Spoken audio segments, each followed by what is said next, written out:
গল্পটি শুরু হয় সাইবেরিয়ার একটি ক্যাম্পে, যেখানে শত শত জার্মানকে বন্দী করে রাখা হয়েছিল। নিরাপত্তার জন্য কোনো প্রহরী না থাকলেও এখান থেকে কেউ পালানোর সুযোগ পায়নি। আসলে কেউ পালিয়ে গেলেও আর্কটিক সার্কেলের হাড় হিম করা ঠান্ডায় কয়েকদিনের বেশি টিকে থাকতে পারবে না। কিন্তু সেখানে একজন সৈনিক ছিল, যে সেখান থেকে যে কোনো উপায়ে পালিয়ে গিয়ে তার স্ত্রী ও কন্যার কাছে ফিরে যেতে চেয়েছিলেন। তার নাম ছিল ক্লেমেন্স ফ্যারেল। একদিন সে পালানোর সুযোগ পায়। রাতে তিনি একটি কয়লার গাড়িতে ওঠেন এবং গাড়িটি যখন চালু হয় তখন তারা ভরা আকাশ দেখে তিনি খুব খুশি হন। কিন্তু হঠাৎই গাড়ি রাস্তায় থেমে যায়। ক্লেমেন্স গোপনে বাইরের দিকে তাকায়, কিন্তু তখনই একজন সোভিয়েত সৈন্য তাকে দেখতে পায় আর তাকে বন্দি করে দেয়। তার উপর থেকে প্রবল বৃষ্টি শুরু হয়, কিন্তু তার সত্ত্বেও ক্লেমেন্স পুরো 3 দিন না খেয়েই সেখানে থেকে যায়। এরপর জেলের ওয়ার্ডেন তাকে ছেড়ে দিয়ে বলেন, তোমার সঙ্গীরা তোমার জন্য অপেক্ষা করছে। অবশেষে ক্লেমেন্স যখন সুড়ঙ্গের কাছে পৌঁছালেন তখন তিনি দেখেন যে তার সঙ্গীরা খুবই রেগে গিয়েছে আর তারা হাতে অস্ত্র নিয়ে তার জন্য অপেক্ষা করছে। আসলে ক্লেমেন্সের পালানোর কারণে তাদের সবাইকে 3 দিনের জন্য অভুক্ত রাখা হয়েছিল। এরপর হঠাৎ তারা ক্লেমেন্সকে আক্রমণ করে এবং কুকুরের মতো মারধর করে। গুরুতর আহত অবস্থায় তাকে ক্যাম্পের চিকিৎসকের কাছে নিয়ে যাওয়া হয়। সেই ডাক্তারও এখানে একজন বন্দী ছিলেন এবং ক্লেমেন্সের পালানোর সাহস দেখে তিনি খুব মুগ্ধ হয়েছিলেন। এরপর ক্লেমেন্স ডাক্তারের কাছে সাহায্য চেয়ে বলেন যে সে আবার এখান থেকে পালাতে চায়। ডাক্তার তাকে বোঝানোর চেষ্টা করে বলেন যে আর্কটিক সার্কেল থেকে পালানো অসম্ভব। আজ পর্যন্ত যারাই পালানোর চেষ্টা করেছে তাদের সবাইকে হত্যা করা হয়েছে। কিন্তু ডাক্তার তাকে একটা গোপন কথা বলেন যে যারা এখান থেকে পালাতে পারবে না তাদেরও শেষ পর্যন্ত মেরে ফেলা হবে। আসলে এখানে উপস্থিত সকল বন্দী প্রতিদিন লেড নামক ধাতুর খনিতে কাজ করে। এর ফলে লেড বাতাসের মাধ্যমে আস্তে আস্তে তাদের শরীরে প্রবেশ করছে, যার জন্য আজ না হলে কাল তাদের সকলের মৃত্যু নিশ্চিত। সেই জন্য ডাক্তার তাকে পরামর্শ দিয়ে বলেন যে তাকে পালিয়ে গিয়ে ভাগ্য পরীক্ষা করা উচিত। এরপর ডাক্তার তার সব গরম কাপড় ও জুতো বের করে ক্লেমেন্সকে দিয়ে বলেন রেল লাইনের বিভিন্ন জায়গায় খাবার লুকিয়ে রাখা হয়েছে। তার উপরে তিনি ক্লেমেন্সকে একটি বন্দুকও দিয়েছিলেন। আসলে ডাক্তার নিজেই পালানোর জন্য এইসব প্রস্তুতি নিয়েছিলেন, কিন্তু মাসখানেক আগে তিনি জানতে পারেন যে তার ক্যান্সার হয়েছে এবং সে পালিয়ে গেলেও 1 মাসের বেশি বাঁচতে পারবে না। যাই হোক, ডাক্তার তার খাবার বক্স ক্লেমেন্সকে দিয়ে বলেন যদি তুমি সফল হও তাহলে আমার মৃত্যুর খবর আমার পরিবারকে জানিও। এরপর রাতে ক্লেমেন্স আবার পালিয়ে যায়। পরের দিন সকালে ওয়ার্ডেন্স খবর পান যে ক্লেমেন্স আবার পালিয়ে গেছে, তাই ওয়ার্ডেন ডাক্তারকে জিজ্ঞাসা করতে আসেন, কিন্তু ততক্ষণে ডাক্তার তার জীবন বিসর্জন দিয়েছিলেন। অন্যদিকে ক্লেমেন্স তুষার ও প্রবল বাতাসের মুখোমুখি হয়ে প্রবল উদ্যমে এগিয়ে যাচ্ছিলেন। অপরদিকে ওয়ার্ডেন ক্লেমেন্সকে খুঁজে বের করার জন্য অনেক সৈনিকের মাধ্যমে খোঁজাখুঁজি করে, কিন্তু অনেকদিন খোঁজাখুঁজি করেও সে ক্লেমেন্সের কোনো হদিশ পায়নি। প্রত্যেকের মনে হয়েছিল যে তিনি অবশ্যই বরফের মধ্যে হিমায়িত হয়ে মারা গেছেন, কিন্তু ওয়ার্ডেন নিশ্চিত ছিলেন যে তিনি বেঁচে আছেন। তাই তিনি অনুসন্ধান চালিয়ে যাওয়ার নির্দেশ দেন। পালানোর 9 দিন পর ক্লেমেন্স হঠাৎ তার পেছনে কয়েকটি স্লেজ দৌড়ে আসতে দেখে। ক্লেমেন্সও সাথে সাথে দৌড়াতে শুরু করে, কিন্তু শীঘ্রই স্লেজগুলি তার কাছে পৌঁছে ক্লেমেন্সের উপর দিয়ে দৌড়ে চলে যায়। এরপর ক্লেমেন্স চোখ খুলে দেখে সে একেবারেই ভালো আছে। আসলে এই পুরো ঘটনাটা তার মনের কল্পনা ছিল। তার চারপাশে বরফের সাদা চাদর ছিল আর তার খাবারও ফুরিয়ে গিয়েছিল। তার মন ভেঙে যাচ্ছিল। তিনি ঈশ্বরকে কোনো অলৌকিক কাজ করতে বলেন, কিন্তু আর্কটিক সার্কেলে দূর দূর পর্যন্ত তুষার ছাড়া আর কিছুই ছিল না। এখন তার কাছে আর কোনো উপায়ও ছিল না। তাই কয়েকদিন ধরে তিনি কোনো না কোনোভাবে এগোতে থাকেন, কিন্তু অবশেষে তার শরীর হাল ছেড়ে দেয় এবং ক্ষুধার জ্বালায় সে অজ্ঞান হয়ে যায়। কিছুক্ষণ পর তার চোখ খোলে আর সে একটি অদ্ভুত শব্দ শুনতে পায়। সে একটি শিল দেখতে পায়। তার চোখ জ্বলে ওঠে। তিনি অবিলম্বে তার বন্দুকটি বের করেন এবং কাঁপতে থাকা হাতে শিলটির দিকে গুলি চালান, কিন্তু দুর্ভাগ্যবশত প্রতিটি শট মিস করেন। এরপর শিলটি পালিয়ে যেতে শুরু করে আর ক্লেমেন্সও তার পিছনে দৌড়ে যায়, কিন্তু হঠাৎ শিলটি বরফের জলে প্রবেশ করে। এরপরেও সে বেশি কিছু না ভেবে গুলি চালায় আর অবশেষে তিনি শিলটিকে মারতে সফল হন। খাওয়ার পর তিনি পায়ে ব্যান্ডেজ বেঁধে ফেলেন, যাতে ঠান্ডা থেকে কিছুটা আরাম পাওয়া যায়। কিছুক্ষণ বিশ্রামের পর ক্লেমেন্স আবার তার যাত্রা শুরু করেন। একাকিত্ব এবং এত দীর্ঘ ভ্রমণের কারণে তার মানসিক ভারসাম্য সহজেই বিঘ্নিত হতে পারত, তাই সে নিজের সাথে একটানা কথা বলতে থাকে। এছাড়াও একটু হাঁটার পর তিনি কম্পাস দিয়ে তার দিক পরীক্ষা করতেন, যাতে তিনি হারিয়ে না যান। এভাবে অনেকদিন চলার পর বরফের মাঝে তিনি একটি গাছ দেখতে পান। এটা দেখে ক্লেমেন্স আনন্দে পাগল হয়ে যায় আর দৌড়ে গিয়ে গাছটিকে জড়িয়ে ধরে।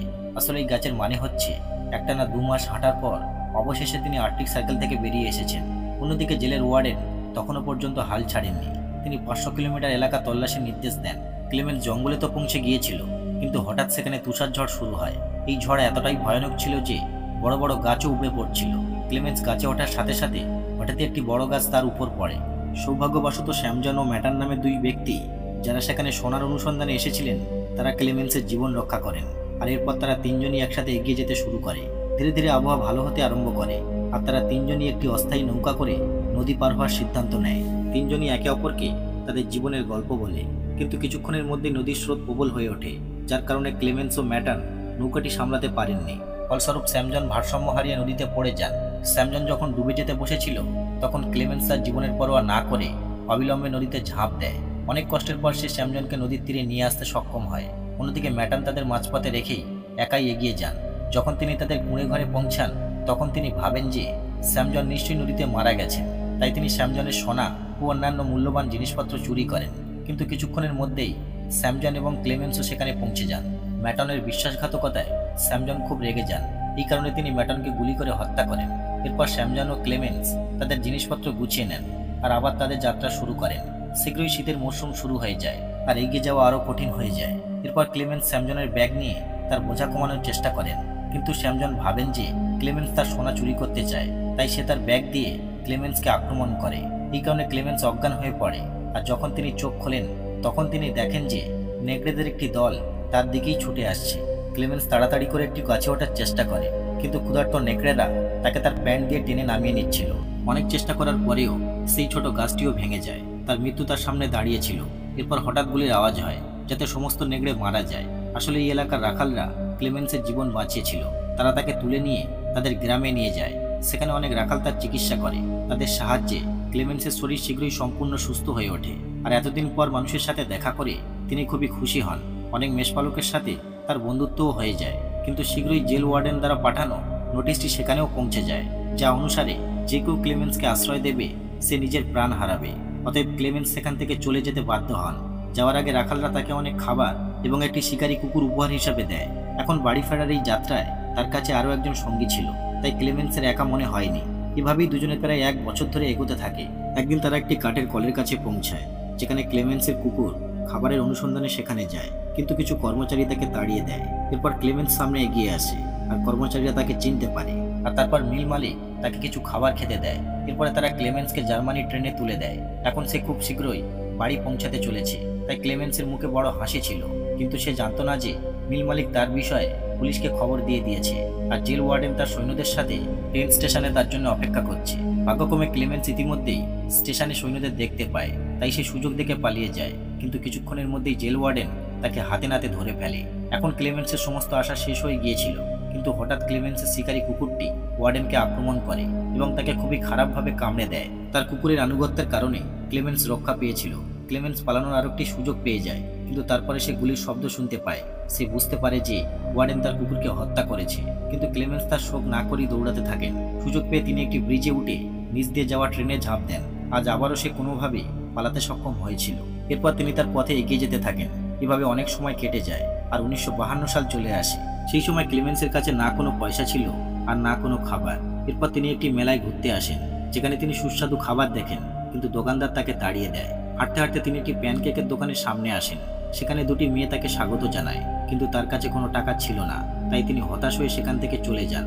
কিন্তু একজন সহৃদয় মেয়ে তার প্রতি করুণা করে তার প্যানকেকের টুকরো ভেঙে একটি শিশুকে দিয়ে পাঠায়। ক্লেমেন্স প্রথমে দ্বিধায় ছিল, কিন্তু তারপর সে প্যানকেকটি নিয়ে খেয়ে নেয়। এই সবকিছু এক ইহুদি লোক দেখছিল। এরপর ক্লেমেন্স একটি গির্জায় যান আর হাত জোড় করে ঈশ্বরের কাছে প্রার্থনা করেন। ইহুদি লোকটিও সেখানে তাকে অনুসরণ করেন, কিন্তু তিনি ক্লেমেন্সকে পুলিশের হাতে তুলে দেননি।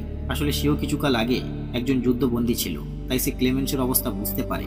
সে ক্লেমেন্সকে তার বাড়িতে নিয়ে আসে, যেখানে ক্লেমেন্স স্নান করে তার পুরনো রূপে ফিরে আসে।